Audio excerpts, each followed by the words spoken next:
someone has to tell the king that they're naked. And if no one tells them that, they're going to embarrass themselves, they're going to hurt the company. We have to save them from themselves.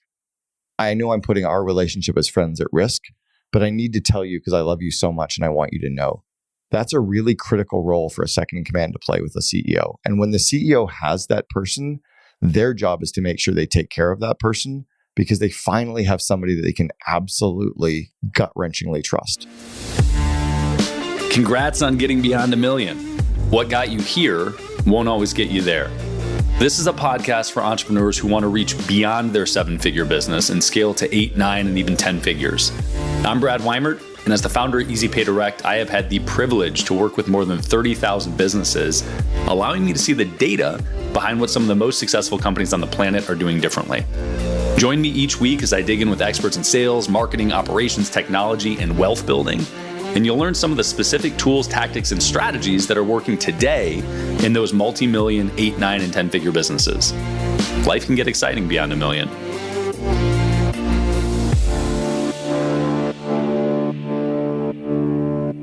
Today, we're going to dig in with a great friend of mine, Cameron Herold.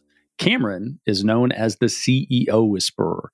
He has built his career optimizing the role of COO and running operations for companies, and now teaching a lot of other people how to do that. We get into all sorts of stuff, but the through line is how to optimize for an ideal second in command. 3 big takeaways you're going to get in today's episode. You're going to find out the biggest mistake that people make when trying to bring on a COO. You're going to learn about the common barrier between entrepreneurs, their COO, and how to resolve that. And you're going to get a super clean framework for hiring as you scale quickly. Cameron is a blast to hang out with and talk to. You will love this episode purely from an entertainment perspective, but there are tons of great nuggets along the way. Enjoy. Cameron Herold, I have got you to Austin, Texas this time. This is a pretty awesome spot, buddy. This is like, I was telling a friend this morning, I had breakfast with Zach Obrant, that I think I know more people in Austin than any other city in the world, and they're all like amazing people. But I kind of have to fly under the radar because I don't want everybody to know that I'm here because I don't have time to see everybody. Yeah. But yeah, it's good to see you. That's how I feel currently, having just gotten back from off the road and for 6 weeks. Right. I get home and people are like, "Oh, let's hang out," and I'm like, "No, yeah, I need to hide. I just want to be on my couch with the professor." Yeah, exactly. Well, last time, so we recorded an episode of Beyond $1 Million early. Yeah. And we were in Santiago. So, yeah, we were at the W in Santiago. Great episode. I actually reviewed it in prep for this because we talked about kind of your origin story. We talked about hiring, a lot of super tactical stuff that's super relevant. And it was a blast. It was fun. And we got to go for like an unbelievable 3 Michelin star dinner that night too. We did. Like randomly. Yeah, very randomly. Just slipped in at the last minute there. Yeah. I think they almost didn't let us in. Did we bribe them? Yeah, I think you paid them $50 at the door to get us in. And then we did like a 4-hour dinner, but we did it in 2 hours because we both had to get to the airport. Like a 9-course ridiculous dinner. It was amazing. Yes.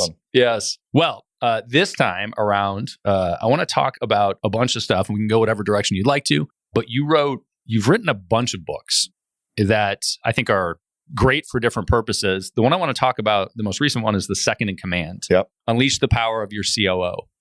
And before we dive into that one, why don't you just shamelessly plug the rest of your books because they're all good for entrepreneurs. And it's actually kind of funny that we're talking about Austin. All 6 of my books are tied to Austin.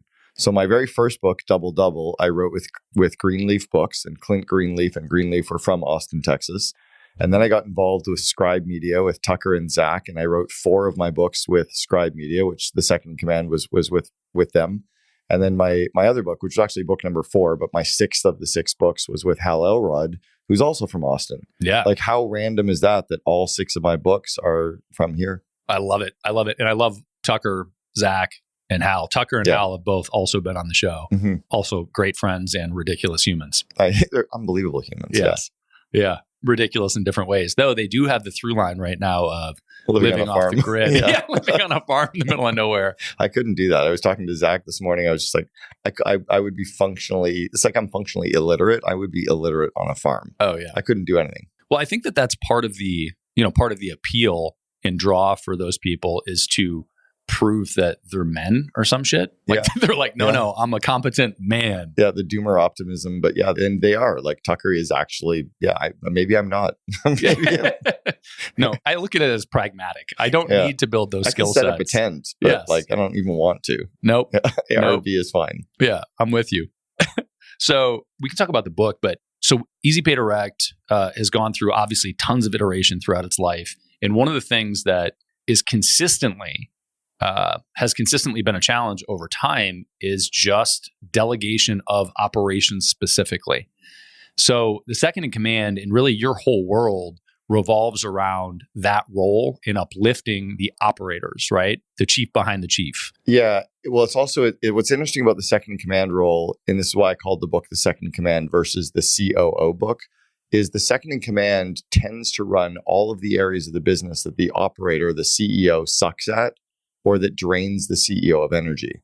So in some cases, the CEO oversees more of operations than in other cases.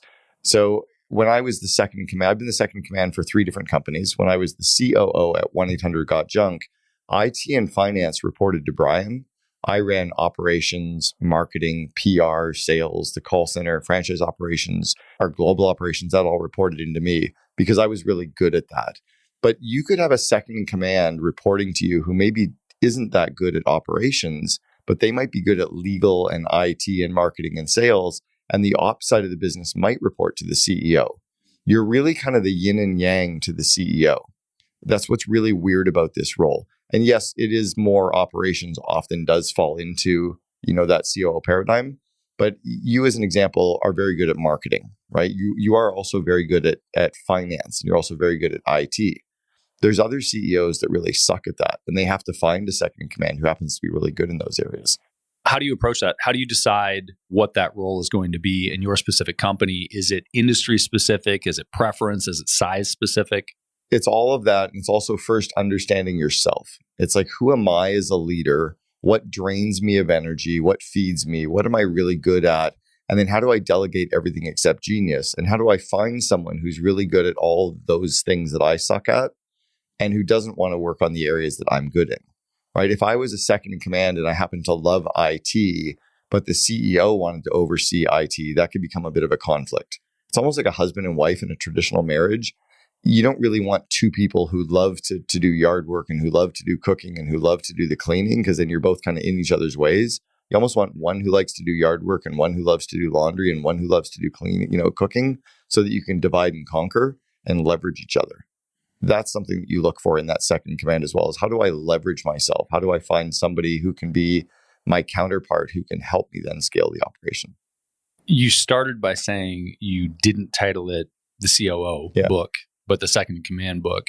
I could argue, and one could argue, that when you are getting going, an assistant could be your second in command. Bingo. Exactly. Right? Yep.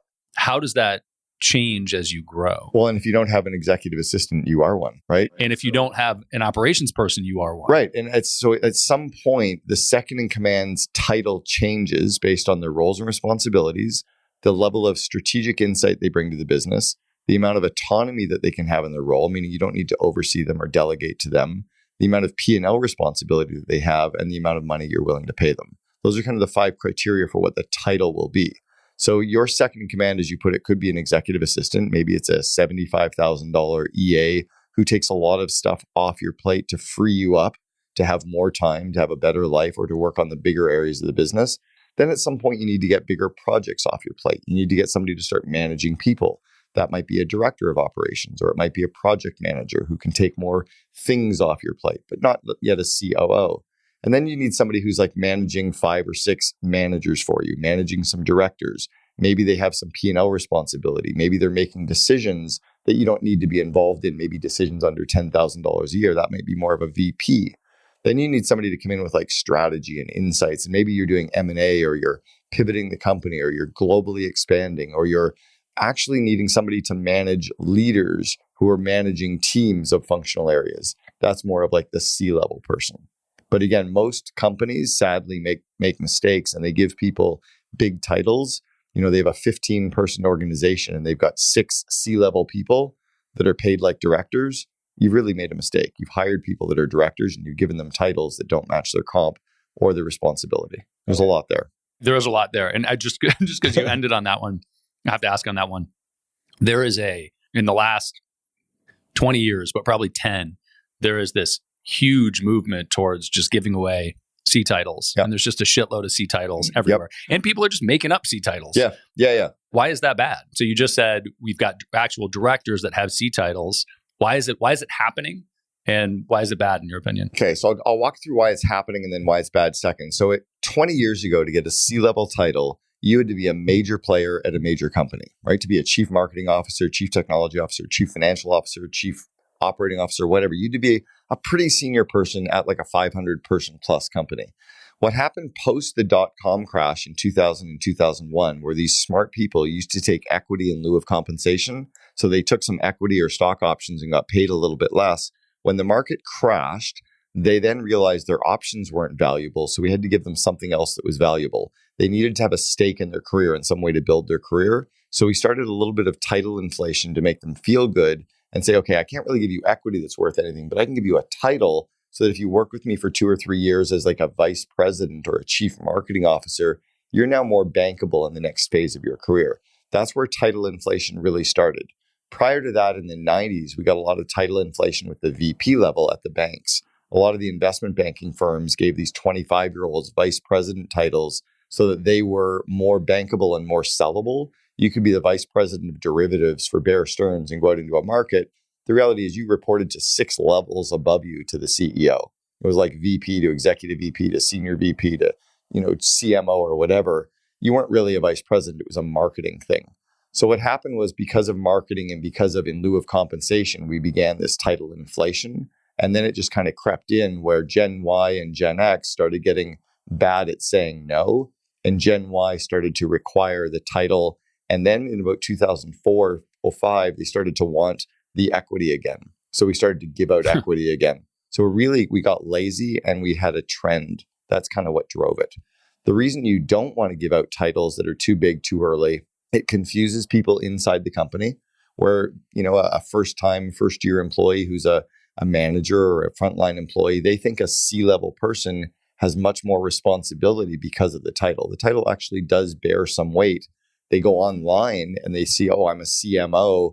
I should be getting paid $300,000 a year because that's what it says on Indeed or Glassdoor or Google that CMOs get paid. But the reality is, oh, you're not really a CMO. You're more a director of marketing. But they now believe that they're worth more. So that title inflation costs the company more because you start having this, creep on compensation. They also believe that they're supposed to be building out these little fiefdoms for themselves. Oh, a CMO should have like VPs and directors reporting to them. So they subconsciously start building out business areas instead of rolling up their sleeves and getting dirty. They start to build out their teams. And almost every first-year manager's mistake is they believe that the answer to every problem is hire more people. When you give people a big title, they believe they should be adding people as well. So you kind of get this inflation creep, you get compensation creep.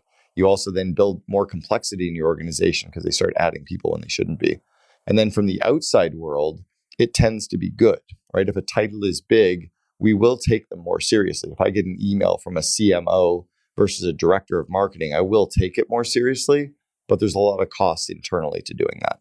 There's also degradation from that perspective, right? So for me personally now, knowing if I get an email from a CMO, it's completely contextual, right? If you say you're a CMO and I realize that you have a 6-person company, it's actually probably worse. That's true. It also paints them in a bad light, right? Or we don't then take them as serious. Or then we wonder, like, is the company for real? Or how much of a scam is this? Or then we look them up on, oh, wow, you got 150,000 followers on Instagram. I'm going to find out if they're fake.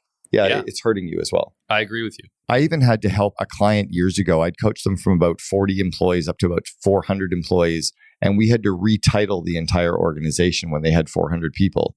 What had happened was in the early days, they gave out a bunch of vice president titles to people. When they got to 400 people and they had true vice presidents working for them, we actually ripped off the Band-Aid. And in one single day, we retitled every single person in the company. So the true VPs became VPs. Some of the VPs became directors. Some of the directors became VPs. It was a very painful exercise, but we just had to rip off the Band-Aid and do it for everybody all at once. And that actually set a new foundation for the company, which was really strong. Brutal. But that's actually something that I avoid like the plague now is hiring people in that are coming from a corporate environment that's much larger. Yep. And it's for the reason that you previously said, right? It's tying the title to the actual behavior. Mhm. In a bigger company, if you do have the title in particular, but in a bigger company in general, there is far more hierarchy. And so you have this delegation stream. And as a result, the mentality of people from larger corporations tends to be there's somebody else to do that part, right? They're not typically roll up their sleeves and actually execute people. No, and they also don't operate with the same level of urgency that is needed and practical inside of an entrepreneurial organization. They tend to be a little bit more strategic, a lot more matrix decision making. They tend to just slow down the projects and the rollouts of things. Whereas in an entrepreneurial company, like now means yesterday. Yes. In a big company, now means in a month. Yes. And culturally, that can be very detrimental. Absolutely. I hired a guy, unfortunately, as my head of marketing years ago, back when I was the COO at 1-800-GOT-JUNK. And he was the former VP of marketing for McDonald's Canada, VP of marketing for Dairy Queen Canada. I was like, wow, he's going to be great. He came in and the first question he asked was, who do we get to fill out our FedEx slips? And I was like, oh shit, we've totally got the wrong guy. I knew right away he was going to be too corporate. 6 months later, we had to remove him and, hire the right person. So that's an interesting line. I knew right away he was going to be the wrong fit. Yeah. 6 months later, we got rid of him. Yeah. How long do you actually give? That's not the advice you would give me. Yeah. When you have doubt, you have no doubt. I think we also then bought into the skills that he was bringing and what he was working on. And we were probably too busy working on the critical parts of the business. It wasn't that foundational. That was the first year we actually had a marketing budget. So I think we just saw it as like a non-critical role that was more of an opportunity versus a critical role like coaching our franchisees or recruiting franchisees that we would have acted on much sooner. Yeah. Amazing rationalization. Yeah, right. That's a good excuse, isn't it? Well, because here's the other side of the rationalization. I was tired, okay? I was busy. I had kids. The other side of so that's like I was scared. It was non-critical, so we just let it run. Yeah. The other side of it, which everybody I know has rationalized this way, is something was better than nothing. And it was at least moving forward in a critical area, but having somebody there at least meant I didn't have to do it. Yeah, that was probably it too. I'd have to even look back to see if it was even 6 months. It might not have been that long. It might have even been more like 3, because I really don't remember him being in the role for that long. So it might have been shorter than that, but it certainly wasn't like in a week. Immediate. Yeah. Yeah, it's interesting. You used an expression that I really liked. When you have doubt, you have no doubt. Mm-hmm. I heard that from a mentor years ago when we were talking about firing somebody, and it's just a gut check that you have to have. And I think it's interesting. I think women leaders are much better at trusting their intuition than men are. Men will have the intuitive call and then we'll start using logic to fact check it or to counter check it. And women tend to just be so much stronger at knowing and trusting their gut. And I don't know whether it's because, when we were cavemen, women had that intuition that was a lion behind me they turned around to see. Whereas men would be like, oh, maybe not, I'll keep hunting. And the people that use their intuition are still alive today. The people that didn't use their intuition got killed. I think we need to be better at that in business. I think we need to trust our human computer a lot more than we do. Yeah. Your meat computer? Yeah, it's true. Like we just have it, right? Yeah. It's the sixth sense. Yeah. Well, I'm so conflicted with that because on the one hand, I'm super analytical, super deliberate. Mm-hmm. I want to be as structured and thoughtful as possible. And on the other, it is hard to deny the notion of these hundreds of thousands or millions of data points through your life being stored somewhere in you, right, even if you can't logically pull them out. Right. And there is an argument to be made that your gut feeling are those millions of data points correct, manifesting. Yeah. I think Malcolm Gladwell talked about that back in the book Blink. Yeah. And I think we just have to learn to trust that a lot more in business. And that was where Rob, my mentors back 20 years ago, was saying, when you have doubt, you have no doubt. Like you just know when it's the wrong person. You just know. Or maybe you just have to then work on it, right? It's like, I know something's wrong. Well, then work on that, on whatever that's wrong. Have the discussion, get a coach come in or a mediator to help you with communication. It's actually very critical. And was one of the early things that Brian and I did at 1-800-GOT-JUNK was he knew I was the right person. Culturally, I was the right fit. He and I had been best friends. He was my best man at my wedding before I joined him. But there was some early conflict between the two of us inside of the organization. We brought a mediator in to actually help us communicate and learn how to communicate on the business level because we were letting other things muddy the water. And that coaching was really, really powerful for us. Wow. Now I actually have this marriage counselor, a very high-powered marriage counselor who I bring in to work with CEOs and COOs because it's almost like a business marriage. And it's the same stuff as a husband and wife fighting and arguing. It's the same childhood wounds or the miscommunication or the, positions you're trying to bring in. And I think working with someone like that can be very powerful too, versus having to cut them. Yeah. Well, how do you know which it is? How do you know if you say it's just your gut, I'm going to be pissed? Is it a skill fit or is it a communication fit, right? Like, is the way that they're communicating to me pissing me off? What's really interesting about the CEO and the second in command is CEOs have very different personality profiles to what their COO have, right? Most COOs, if we use a Kolbe profile, they have these 4 numbers that define you. And it all talks about how you start or initiate projects. Most entrepreneurs start the project and plan later, right? We shoot from the hip, we're winging it. It's like momentum creates momentum. Most COOs sit down logically and they think about a plan, or they do a lot of the fact finding. They research everything first. And the communication barrier starts there because the COO wants to give all of the facts and figures and information to the entrepreneur. The entrepreneurs just want to get started and figure it out later. Entrepreneurs tend to dump projects on somebody's plate, expecting them to catch up. And the COO tends to want to ask a lot of questions, which usually then pisses off the CEO because they're like, why are you debating me? It's like, I'm not debating you. I'm just trying to understand this project that I actually like in the first place. So I even do a lot of work around personality profiles with CEOs and COOs to get them to understand each other and communicate better. Similar to the whole book, Men Are From Mars, Women Are From Venus. Men are not hairy versions of women. We see the world differently. We feel the world differently. We approach problems and situations and relationships differently than women.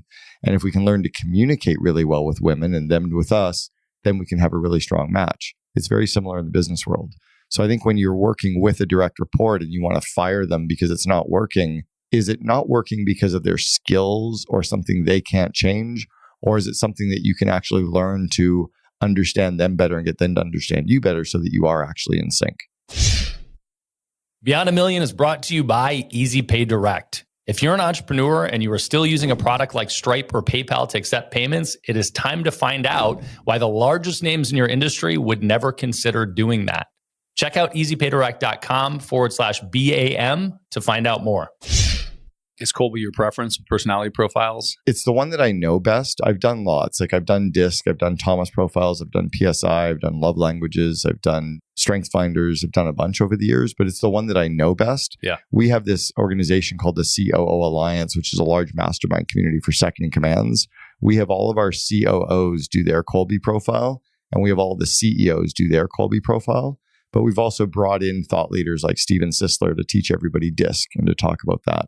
Yeah. Why? Which one do you like? We use DISC internally, but I very much believe the overarching... I've done Myers-Briggs. Yeah, Myers-Briggs, Enneagram. Mm-hmm. I believe that the overarching benefit is that you understand the framework and that we're all on the same page and using the same language. Mm-hmm. I think that's more valuable than which specific framework Yeah, we're I agree. using. Well, so what we did at 1-800-GOT-JUNK, again, I keep bringing up this as an example, and I left there 16 years ago, but when we were there, every year we had the entire leadership team do a personality profile and then sit and talk about it with an expert.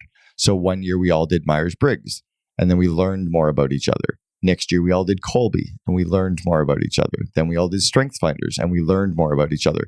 It was like a constant yearly thing to keep learning more and more about the other person, just as a way to actually get stronger and stronger and stronger with each other. So it didn't matter to us which one, to your example. What mattered was, oh, here's another insight that we can have into the person, because we're not going to change them. I can't change you. You can't change me, but I can understand you more. You can understand me more, and then we can actually be in sync better. Sure.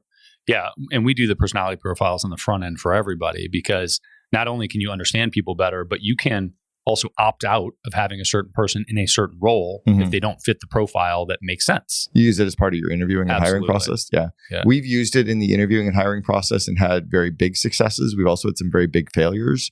We tended to, one of the big failures we had was, I don't remember the name of the profile. It was very similar to Myers-Briggs. We had profiled our top 10 franchisees and myself because I'd been a very strong franchisee at another group called College Pro Painters. It ended up that my personality profile was the identical one to our top 10 franchisees. So we all of a sudden said, well, that's the prototype we're looking for. We had this woman come in who had that exact same profile, but all of the interviewing notes we had for her said no. We had all of the facts and all of the data points that actually said no, even though her personality profile said yes. We went against our interviewing. We went against the model that we had in interviewing. A year later, it turned out we were absolutely right. The model was wrong. Yeah. And it was because we had all this other stuff. So I think what's important for companies that are interviewing is use the personality profile as one data point, but not as the entire reason for interviewing. Yeah, I couldn't agree with that more. I also think that in almost all areas of life, the overarching lesson is you need more than one data point. Well, I think it might have even been you that told me one time, always get a second opinion on expert advice. Yeah, right? For sure. That's kind of the same thing, right? Like the data point on the profile is expert advice, but then let's fact check that. Definitely, 100%. And I think one of the reasons that I'm so stubborn about that approach to things in life is because I grew up in a family of medicine. And so most people go to the doctor and then they trust what the doctor says. And they say, oh, the doctor told me this. I'm like, I got to tell you something, guy. Yeah. Doctors are just people, and a lot of them are stupid. Yeah. I'm watching a show right now on Netflix called Painkiller about the OxyContin. Yep. Holy shit, man. These doctors were influenced by salespeople. They were influenced by marketing. They were influenced by greed. They were also influenced because they only had like 3 minutes to actually get advised on something. And then they ran with that for a year. That's pretty scary. The pharmaceutical industry, there's so many perversions of what should be there. But even if you omit any corruption, right? Any capitalistic perversions. Yeah, also mistakes. Yeah, you're also just dealing with humans. Yeah. And there are humans that have varying levels of understanding and that have opinions. And just because they have some accreditation does not mean that their opinion is the thing that you should follow, right? Or that is in alignment with how you operate. And I think that from a staffing perspective, the same thing is true. Just because the opinion of the DISC profile, the Colby or whatever is often right, it doesn't mean it's always right. And it doesn't mean that it's in alignment with how you want to be. It's funny because what that touches on is the people component of business. The people component of business, I believe, is always the most complex. Yes. I was sitting with Marcelo Claret, who is the CEO of Sprint. And we were inside his boardroom and I'd been coaching him for a bit. I was also coaching his second in command. And he said, Cameron, when will people no longer be the issue? And I started laughing. I'm like, dude, you're running the 82nd largest company in the United States. Like, we're trying to cut $4 billion in OpEx. People will always be the issue. Marketing, you can systemize, IT, you can systemize, finance, you can systemize, but people, fuck, man. They just mix stuff up all the time. Yeah. We were having a meeting internally the other day and we were talking about, we're very manual in our sales follow-up process because we have found it to be more effective. And that's the way that we operate. And we're reevaluating some of that. And we're looking at, we got a consultant that we're working with who wants to automate quite a few things. And my management team looked at it and they're like, yeah, we're looking at the automation. Is that really the direction we want to go? And I said, well, if it works, fuck yeah, let's fire all the people. I said, but the reality is probably the people are going to execute at a higher level. Right. Yeah. And if you can have the system plus the people, I think you can win. I don't think everything can be completely automated away. Or if it is, you really got to be having somebody to fact check that. No, it's like the fox watching the hen house. You can't just put the system in place and expect it all to work.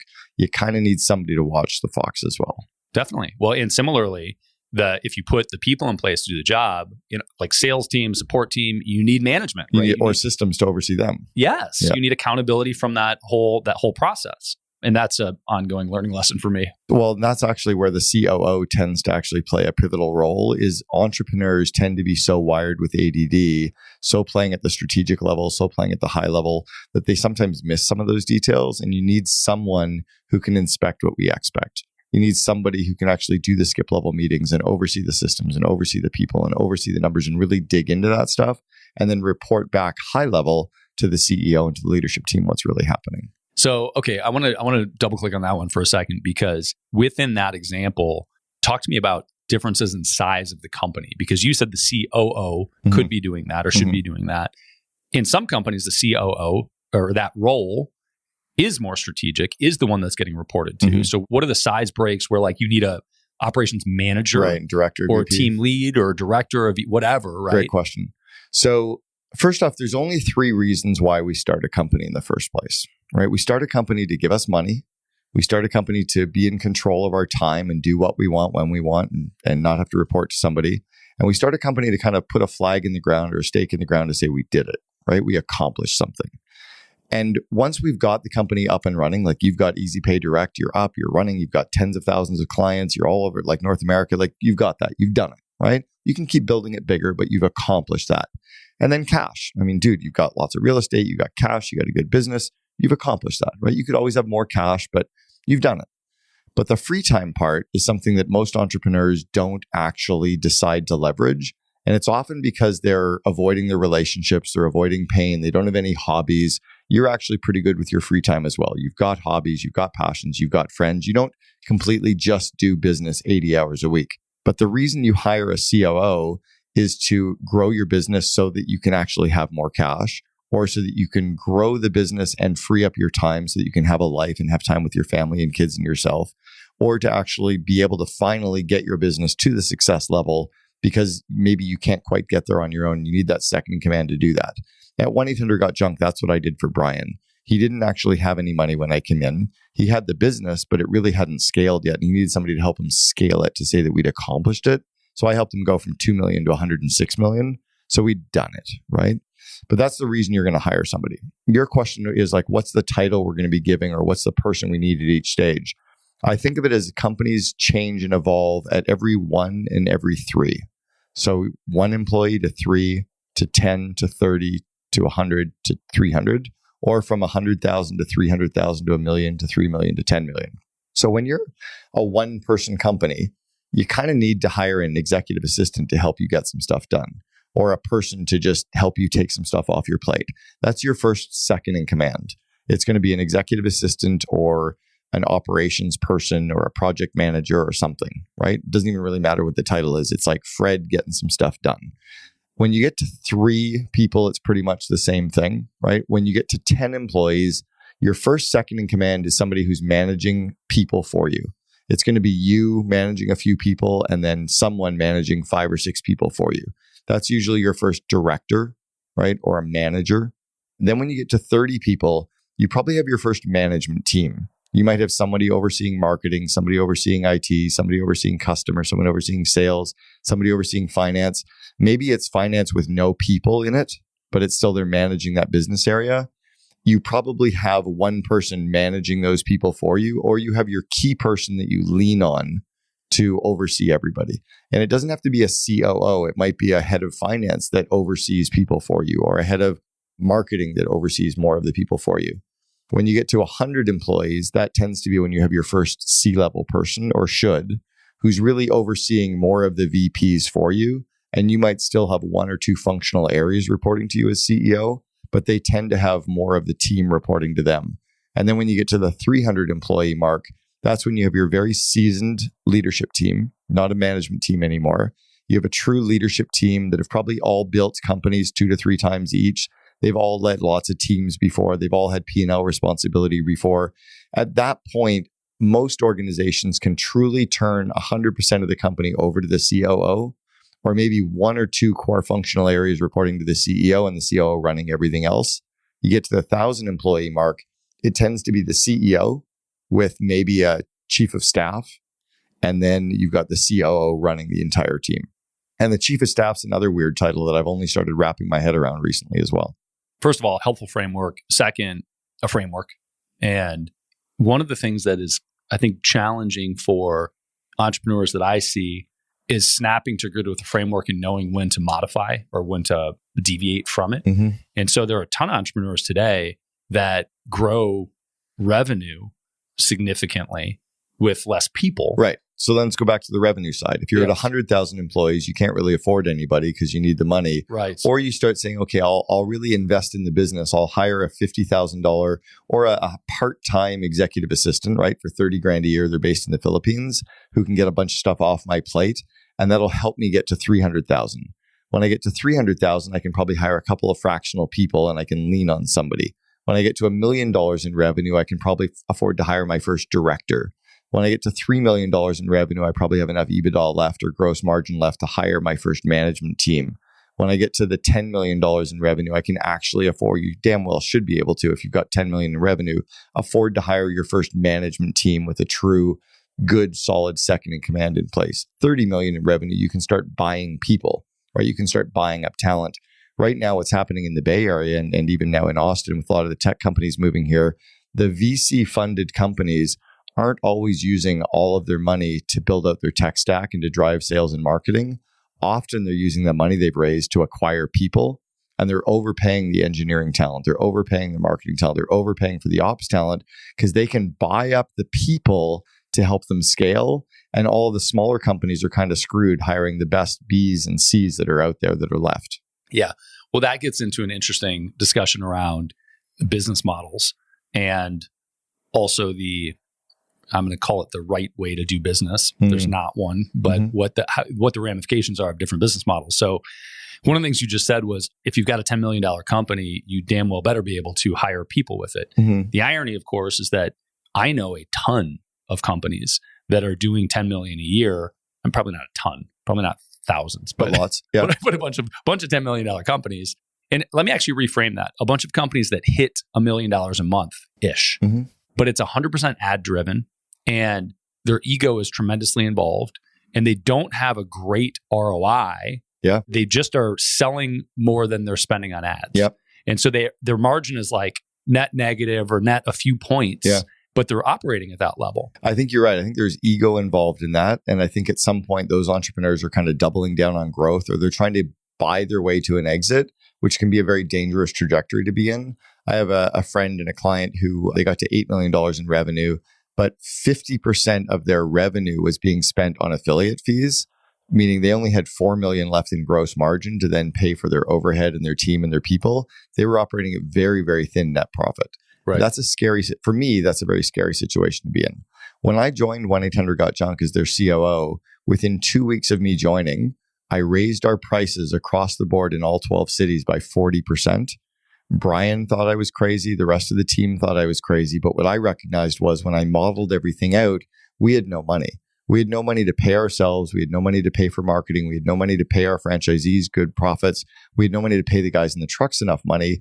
We were going to go bankrupt because we didn't have enough money. I thought if we're going to go bankrupt, let's at least go bankrupt because we're too expensive. But let's at least build a model that we have enough after COGS, right? You got revenue minus COGS equals your gross margin. After we get rid of our cost of goods sold and we have our gross margin, do we have enough left to then pay for overhead and then have enough to actually reinvest in our growth? So our target number was 20%, that we could reinvest 10 in growth and keep 10% EBITDA. So we just modeled it out and then we acted as if. Yeah. I don't think a lot of companies do that. I think a lot of companies are more focused on how do we buy customers, grow at all cost. But if they did focus on the rest of the P&L, they could be more successful. I don't understand why some of them don't. Because they're not thinking and they're not educated and they weren't taught. Yeah, maybe. And that might be some of my scarcity, right? Like I've always grown up with this feeling of I need to be able to pay myself first. And I felt bad that like Brian, our CEO, was like walking to the office and pretending he was walking to the office for exercise when he was my best friend and I knew he wasn't walking to the office for exercise. He didn't have enough money to pay for a car. Yeah. Like that's a scary situation to be in when I'm working for him, right? 100%. Well, and I think that there's also, it's important to, you mentioned Silicon Valley or the VC world, which I associate with Silicon Valley. And it's important to delineate the difference between a bootstrap company and a VC-backed company, right? So a VC-backed company, when you have money that's come in, the goal is exit out of the gates. Well, look what's happening with the VC-backed companies now. They're all saying because of the market situation we're in, if we we're in November of 2023, VC-backed companies right now are saying to their companies, you better get to profitability fast. You have to cut your burn, right? Because now they can't raise follow-on funding, or if they do, they're raising. Yeah, so let me follow that point, right? So if you're VC backed, the goal is exit. And the path to that historically has been you can't, build and exit immediately. So you build and you run to the next raise. Correct. And then you raise more money. Yep. But the valuation of the company needs to continue to accelerate. Otherwise, you're going to have a hell of a time raising the next round. Right. Now they're raising in down rounds, which is obliterating. Exactly. People. So if you are doing historically, if you're VC backed, then running at getting to 10 million and barely profitable or even burning money, but continuing to grow the company, that was the rationalization. Correct. And there is a use case. But if you're bootstrapped, don't be confused that is the right model to take. Correct. Right? So if you're bootstrapped, then you have to look at some point, whether you're aiming for an exit or not, at some point you have to say, am I making any money? Am I paying myself? So I don't know if you know this, but we almost bankrupted 1-800-GOT-JUNK at around the $80 million mark in revenue. Ouch. And what happened was I didn't have the financial acumen to understand how to oversee finance and work with our CFO. He was actually our VP of finance at the time. Brian didn't have that level of acumen. We didn't understand how to leverage the balance sheet. And we had a VP of finance who was very quiet, very analytical, very amiable, who kept saying to us, "Are you sure we're not growing too quickly? Are you not worried that we're growing too quickly?" He never once kind of rang the fire alarm and said, "Guys, we're running too quickly. We're running out of cash. Here's the budget. Here's the performance. Here's the cash flow." He never did that. And then we weren't strong enough to listen to him. And the big lesson that we learned, because we actually, we had $5 million in cash in the bank, spent $2 million of it on a big construction project, building out 60,000 square feet of office space, big renovation, paid $800,000 in taxes, paid $600,000 in bonuses. We drained our $5 million down. We didn't have enough money to meet payroll one day. And we had 248 people at our head office, 3,000 system wide. Brian had to go out and raise $420,000 from his mom just to meet our payroll obligations. Because when we went to the bank to get a credit line, they said, "Oh, we can't loan to you." We almost bankrupted the company at a size because we didn't listen to our people.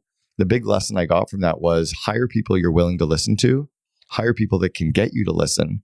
And if you're not willing to listen to them, hire people you are willing to listen to. But we needed to use our 2 ears and 1 mouth in the ratio that we had them, and we weren't. And it's a pretty scary situation. And we weren't doing it out of ego. We were doing it out of just complete ignorance. We just didn't know. Yeah. Wow. I think one of the things that I heard in there, and I want to get back to, right, wrong ways to run a business or different ways to run a business. But one of the things that I heard in there was hire people that you'll listen to. And that, I think it's really, really important. And also probably get rid of the people that you won't listen to, right? Terminate the people that you don't respect enough. Or they're too quiet. We respected him, but he was so quiet and so analytical and so shy that he didn't speak up. And by that point, we needed somebody who would speak up. In the early days, he was spectacular, right? But so then we replaced him with the former head of finance for business objects, Crystal Decisions, great leader. She came in and she'd been the head of finance. Did you say her name is Crystal Decisions? No, the company was Crystal. Oh, Crystal. They built software called Crystal what a great Reports. Head of finance. Do you ever know the software Crystal Reports? This is like a 20-year ago software package, huge, got acquired by Business Objects, who got acquired by SAP. So she was running a 1,300 person company, tech, solid. She came in and within the first week, didn't even really know us. She literally rang the fire alarm, pulled the leadership team together, sat us down and went, "You guys are going out of fucking business. Here's the proof. Here's the data." She scared the shit out of us. That was critical. She was a strong enough leader, even though she didn't know us well enough to get us to listen. So what I got from that was this conversation that we have been weaving in and out of around what the operations person title is and what their responsibilities are. In that role in finance, when you were at 2 million, 5 million, you could have one person that just managed the books. Yeah. And then when you got to 10, 20, 30, you needed somebody that could have more foresight and organization in the finance role. Yep. And by the time you were at 80, you needed a leader in the finance position. And someone who could not only lead finance, but could also influence and lead the rest of the company. That's one of the most critical roles of the COO, right? That more senior second in command. They have to be very good at not just overseeing operations, they have to be good at leading people. They have to be good at getting great debate happening. They have to be good at building consensus. They have to be getting good at people to argue and fight for the good of the company and then leave the room being friends. They have to be also good enough to understand each of the functional areas well enough that they can actually work with those different leaders. But yeah, once you get a company to scale, leaders have to be good at all the different functional areas and really good at things like situational leadership, managing conflict, managing projects, cross-functional decision-making. It just becomes a very different game. So today you coach CEOs and you also spend a ton of time in the COO Alliance coaching COOs. Yeah. When you look at, we were talking about this before we really pressed record here. And I don't know. Sometimes we just start these episodes before we start talking. So it might be live. It might be live. Yeah. You might have heard this already, but there are different ways to run the company. And certainly nobody wants to have run a business. I think there are very few use cases I can think of where somebody would have wanted to run a business that was doing $1 million a month or 10, 15 a year, and then close the business without an exit, which happens all the time. And then in retrospect, realize that they pulled basically nothing off the table. Yeah. Right. They were paying themselves 50, 100, 150 grand a year. And they ran, a $15 million company for years, but they paid for a suboptimal lifestyle. Yeah.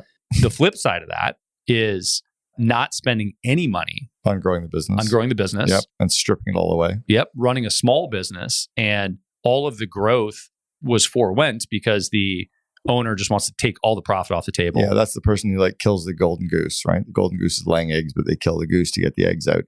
I have a very close friend of mine, Jeff Booth, who built a company called Build Direct. And Build Direct had raised about 140 million.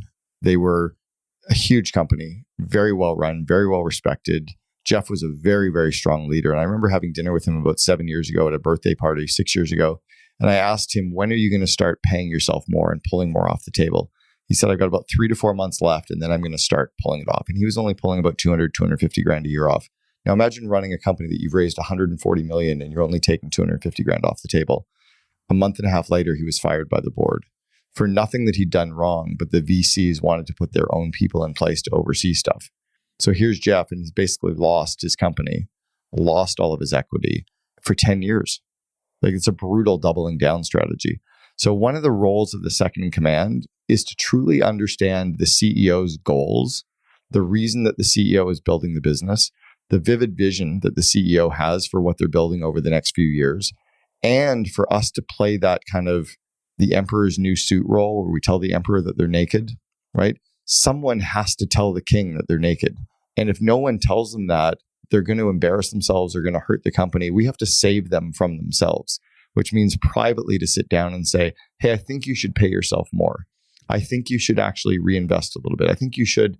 We have to be the one person in the company who's able to do that. Ideally, the whole leadership team will, but certainly in that first, up until the 10, 30 million mark, somebody needs to be doing it. And that is absolutely the role of the COO, which means we often put ourselves in a position where, because we're telling the CEO the truth, we often put our role at risk, right? I'm telling you what you don't want to hear, but you need to hear, which means we have to understand how to do that privately, how to do that in a safe space, how to even come to them and say, like, if I was coming to you, I'd be like, Brad, you're one of my best friends. You were at my wedding. I care for you deeply. And I pull you aside for a beer, or we go for a walk together. And I say, I'm going to tell you something. And I know that this might hurt our relationship. I know I'm putting our relationship as friends at risk, but I need to tell you because I love you so much and I want you to know. That's a really critical role for a second in command to play with a CEO. And when the CEO has that person, their job is to make sure they take care of that person, because they finally have somebody that they can absolutely gut-wrenchingly trust. That's when you have some really power in your business. The number of humans that I know that have a problem with that vulnerability in general and level of trust in general, much less entrepreneurs that have a challenge with giving up that control, which is, I think, tied to the sense of vulnerability, is astounding. How do you reconcile that? How do you deal with the fact that entrepreneurs are innately control-seeking people that are afraid to expose themselves to another person and allow somebody else to be that close? One is I try to tell the CEO that the only way you're going to get a great second in command is to truly open up and trust, is to truly open up and be vulnerable, and to hire someone that you're willing to do that with. Very much like getting married. You can't get into a marriage and be in a marriage and have secrets from your spouse. You have to give them copies of your bank account information. You have to give them your passwords. You have to have like full transparency with everything, because trust and vulnerability builds a strength, right? It's what Pat Lencioni talks about in the 5 dysfunctions of a team, that the absence of trust and the fear of conflict, that are the 2 bottom parts of the 5-step pyramid, those are so foundationally important. And I think for the COO, it's to recognize that we have to kind of appeal to what's important to the CEO. So it could be protecting their ego, which means telling them privately. Like, I would never tell a CEO in front of the leadership team what they're doing wrong, or in front of the board what they're doing wrong, or in front of an employee what they're doing. Or I would never tell them in front of their spouse, but I would pull them aside privately and say, I need to tell you this because I love you and I care about you, and it's for the good of the company. It's for your profitability. I'm going to tell you what I'm seeing. And I'm only going to argue to be heard. I'm not going to argue to be right. I'm just going to tell you what I see and tell you what I believe, and then you can make that decision from there. But I'm doing it because I care for you and because I care for your company.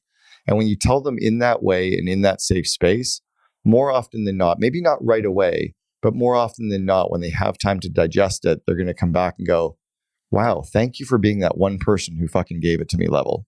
Thank you for being the one person who told me that I was naked so that I wasn't walking in the parade with a 3-year-old saying, but the king is naked. Yeah. Right. The key though is like never do it in front of their board, never do it in front of the banker, never do it in front of the team. Like, you have to do it privately, or the CEO must protect their space. They have to lash out. They have to kind of prove that you're wrong because they need to stay in charge, right? Yeah, that makes total sense. It also involves a tremendous level of self-awareness on the part of the entrepreneur. For sure. How do you get there?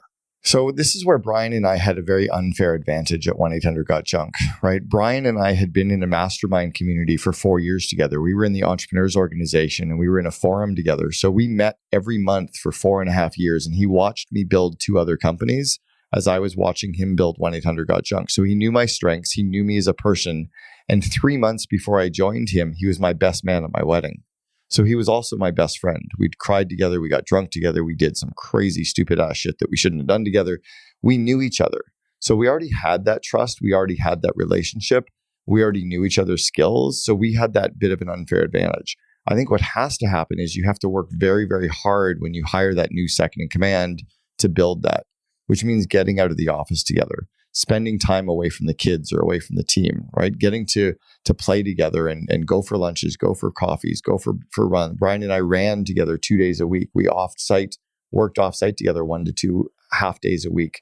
We just did lots together to build that trust and communication. And we worked with a couple of coaches and mediators who helped us through conflict situations. So you just have to kind of do that. It's hard.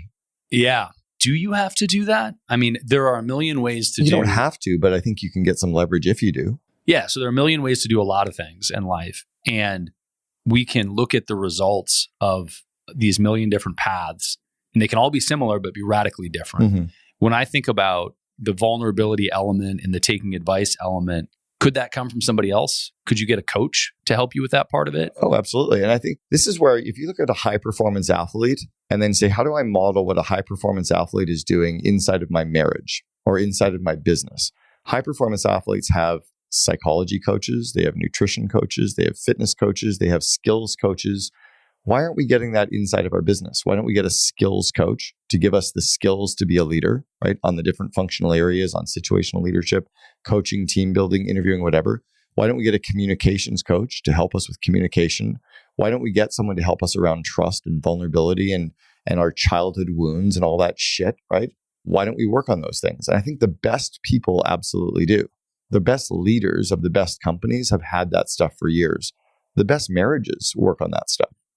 The ones who just go through life the reason people grow apart is because they're not growing together. But growing together is a decision. Growing apart just kind of happens because of a lack of decision. I think it's the same in business. Look, you and I are a part of a number of different mastermind communities where we attend different masterminds and we learn from peers. We surround ourselves with smart people. We're inspired. We build networks. I don't know what the percentage is. 99% of entrepreneurs are not a part of any masterminds. 95% don't even know that they exist. It's no wonder that most companies are horribly average. They're just not even aware of it or around it. And then think about now get a mastermind community for your COO, put them into the CO Alliance. I also started another mastermind called the Ops Spot, which is a mastermind community only for people that are in managers, directors, and VP roles, a place to give them a community. But get into coaching, get into some masterminds. You got to grow. Or the upside is if you do, you're certainly going to be better. Sure. And yeah, you can get some bad coaching. You can get some bad advice. But the upside is probably better than the risk of getting some bad advice. Of course. I mean, probably. So at different phases of business, let's call it I'll use other metrics too for people that are operating through these, but 5 people on your team, 15 people on your team, 50 people on your team. I see entrepreneurs behaving differently relative to doing dumb shit in the name of culture building or relationship building versus just executing. And so a lot of the time I see specifically newer entrepreneurs, younger entrepreneurs spinning their wheels, attending events or socializing, networking, instead of just fucking doing things. Yeah, just fucking execute. Right. Yeah. And so when I think about a second in command and building a relationship with that person, where's the balance there? At what size in the business do you have to be where you can be like, hey, you know what? We're going to spend a day a week offsite to build the relationship. Okay, let me walk through what that day a week offsite was, and I'll give you very specific things. So Tuesday morning at 6:30 in the morning and Thursday morning at 6:30 in the morning, I met Brian at his house or he met me at my house to go for a run together. That's not wasting any time in the business. We wanted to go for a run and we just ran 10K together and we got to talk when we were running. Sometimes we talked about our kids. Sometimes we talked about life. Sometimes we talked about sex. Sometimes we talked about business. We just went for runs. So that's no time away from the company. On Thursday morning at 7:30 in the morning, he and I would meet for breakfast. And then at 8:30, the leadership team would arrive and we would have our leadership team offsite meeting for 2 hours. We did that every week. So Brian and I had an hour together to just connect and brainstorm and be strategic around the meeting. On Friday, we would spend from 8 o'clock until 12 o'clock offsite at his tennis club or my tennis club, working with our laptops, getting our work done, but beside each other. And then it was just like going for dinners or drinks together. So it wasn't like we were taking time away from the business to go and do like crazy strategic team building activities. We were still doing our stuff, but we were doing it away from the team. We also had a secret room at the office. It was a breakout room that no one knew about for the first 18 months we were at this space. And it was this room that had like some beanbag chairs and some whiteboards. And it was a place for him and I to get away from the team and just go, holy fuck, we're scared, or we don't know what's going on, or I can't believe we're working with all these idiots, or I can't believe we get to work with all these amazing people. But it was our space to have like our war room to be able to plan and contribute where no one could see us meeting and worry about us. So it wasn't like time away in that sense. We were also very protective of how much time we spent in masterminds as well. We were only in one. We were only in the entrepreneurs organization. We weren't doing the 7 masterminds that I think a lot of people absolutely waste way too much time in stuff that isn't head down running the business. It's like working on the critical few things versus the important many. We were pretty damn good at that. Yeah, I think there are conference junkies for sure in these sort of entrepreneur or, solopreneur phases. Well, there's also conference junkies, even like running real companies. I'm like, dude, are you not back? Who's running your company? Like, are you putting any of this stuff in place? Like, I'm glad you're getting inspired by everybody, but go get some shit done. Yeah. Well, I think that's the genesis of the question, right? Is how do you monitor that? And for me, the different phases of business are fascinating because I heard that and I thought, okay, so the morning runs, to me, I refer to that as net time, no extra time. Yeah. I can just throw somebody else on with my exercise routine, with my sauna time. Great. No extra time involved there. Though, sometimes I need that space to just be by yourself and process by yourself. 100%. Sure. Yeah, right? Absolutely. But then I get into the other sort of social hours. And so much of that today is sucked up by other business engagements that are, social business engagements or personal engagements because I need some personal time. But wait till you have kids. Wait till you have kids and you can't do the after hours. That was what I was the first employee at 1-800 Got Junk to ever have children. And then I couldn't do the 5:30 after dinner drinks every night of the week or going for dinner all the time. I want to be home with my children. Right. So that is the question then. Do you force it in then anyway with your second in command? Yeah, I think you have to. I think you have to have date night. It's kind of like you need to force that in with your wife, right? If you have a wife and kids, you need to have time away from the kids once a month where you take a weekend, a month away just to have like a night away at a hotel, even a staycation, or you need to have date night once a week where you go away without the kids. I think you need to. I think it's very healthy to have that time away with your spouse. I think you need that with your second in command too. Okay, let's say you're a $10 million company. What do you think the biggest mistake entrepreneurs are making with their second in command is? It's probably not revisiting on an annual basis. And I'm saying annual if you're growing at like 30% or less a year. If you're growing at more than 30% a year, you probably want to do this every 6 months. But every year at least, revisiting the roles and responsibilities, revisiting the communication structure and pathways, revisiting the kind of org chart, and then re-clarifying with the organization as to who does what. I was coaching a CEO and a COO for about 2 years. They had about 120 employees, really solid company, YPOer, and the company was really running well. And the CEO said to me on a call, I feel like I have to go kind of screw some stuff up, mess some stuff up, like poke my head into I'm like, dude, don't. Like, just fuck. We've worked so hard to get it to here. Stop messing around. The problem was he didn't know what he was supposed to do anymore. Because he was able to so successfully delegate, put the systems in place, put the team in place, really had everything running properly, he didn't know what else to do. So he wanted to go poke his head in and mess things up again. That's why the CEO and COO need to revisit, okay, what are your new projects this year? What could you be doing in terms of skip level meetings? What could you be doing in terms of like your unique ability that would leverage the company again? Or how do we reconnect you with yourself and your spouse and your kids so that you can actually enjoy some of this time instead of just deciding to go back and mess it up? I think that was one thing CEOs don't do well is they don't revisit their roles and what they can be doing in the next stage of the business. It's a great piece of advice. What's a skip level meeting? Skip level meeting is when you decide to, and this is one I learned from, I had a mentor who was being groomed as the COO at Starbucks. And we would meet every month for an hour and every quarter for a full day. We did this for 2 years. I'd go down to the Starbucks head office, or he would come up to the 1-800-GOT-JUNK head office. We did it for 2 years. His name was Greg Johnson. And Greg was coming up to Vancouver one time for a full day with me in Vancouver. And I had my full agenda, everything I was going to cover with him. I was super excited to spend a full day with my mentor. And Greg said, oh, by the way, I've got a little schedule change for tomorrow. I said, oh, what is it? He said, I'm going to meet you for dinner. I said, yeah, I'll still be meeting you at 8 o'clock in the morning to run our day. He goes, no, I'm doing a skip level meeting with your 7 direct reports. And I said, what do you mean? He said, I'm meeting with each of your direct reports one-on-one for an hour. And then at the end of the day, I will debrief with you without breaking confidentiality on all the stuff you're screwing up and all the stuff you're doing well and what areas we need to work on together. So he skipped over me, met with each of my VPs one-on-one and asked them questions. And he never said, oh, Cameron's screwing that up, or, oh, I agree, we need to change that. All he kept saying was, that's interesting. Thank you for that feedback. Ask more questions. That's interesting. Thank you for that feedback. He kept digging to learn more, to understand more, to do it in a safe space. Then he came up with me and he said, here's a bunch of things that I learned. Here's some themes that I learned. And how do we approach this stuff? He also got a couple people who said, yes, you can tell Cameron that. Yes, you can mention that to him. But the skip level, it's important that the CEO goes in and asks questions or goes in and said, here's some ideas I have. I'm thinking of doing this. What do you think? And they skip over the head of a person. So you could, let's say you have a head of marketing who reports to you. You could go meet with all of the people in marketing and say, I've got some ideas from the company. I'd like to get your thoughts. What do you think? And then you just say, thank you for those ideas. Or you could just say, how's it going in the company? What do you think? How's it going with your leader? What do you think? And those insights that you can gain from a skip level meeting are really powerful. What is the biggest mistake that you've made as a second in command? Jesus, how many? As a second in command. How many? Oh, fuck. I know some of the personal ones, but I think the biggest one that I made as a second in command was not delegating more soon enough. And I don't want that to sound trite.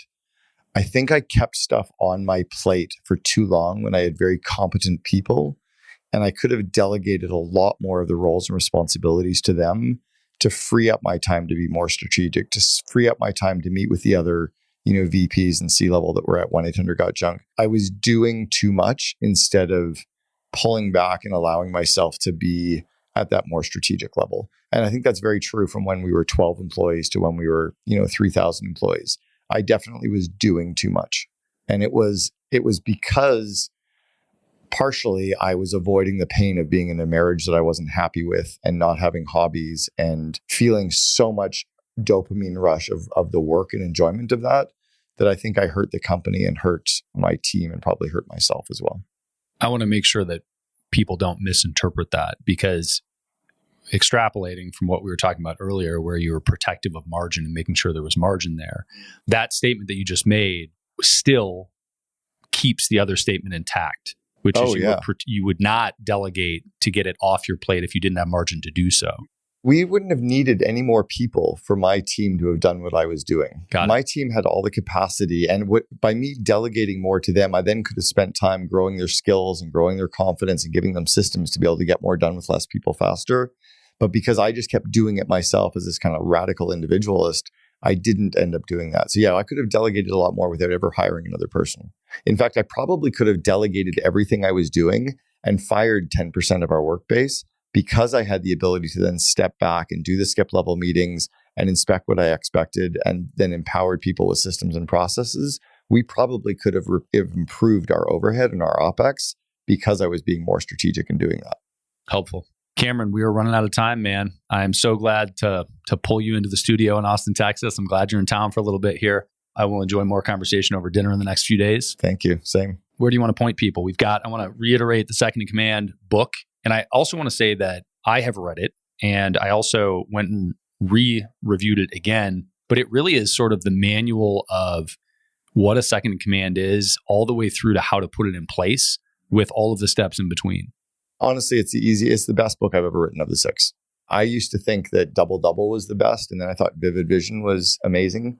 This is actually the best content that I've ever put into a book, for sure. So certainly check out The Second in Command. Mm-hmm. Where else do you want to point people, if anywhere? Go to the CameronHerold.com. Herold has all of the links to everything. My YouTube channel. Check out the Second in Command podcast, where we've interviewed about 330 really solid second in commands of companies.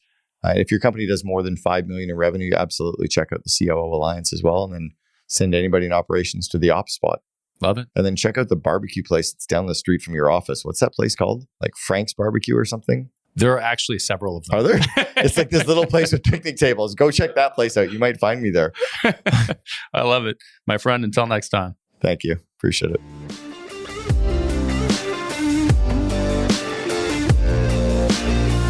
If you learned one thing on this episode, share it with another entrepreneur. They need to hear it. Also subscribe so that new episodes just show up on your phone. It's a lot easier that way. And if you want the really good stuff, check out our free BAM! Tactics and Strategies course. It's where we curate the best tips, tricks, and tools that our guests know, whether they've shared them on the podcast or not. Just go to beyondamill.com. You'll also find previous episodes and show notes at beyondamill.com.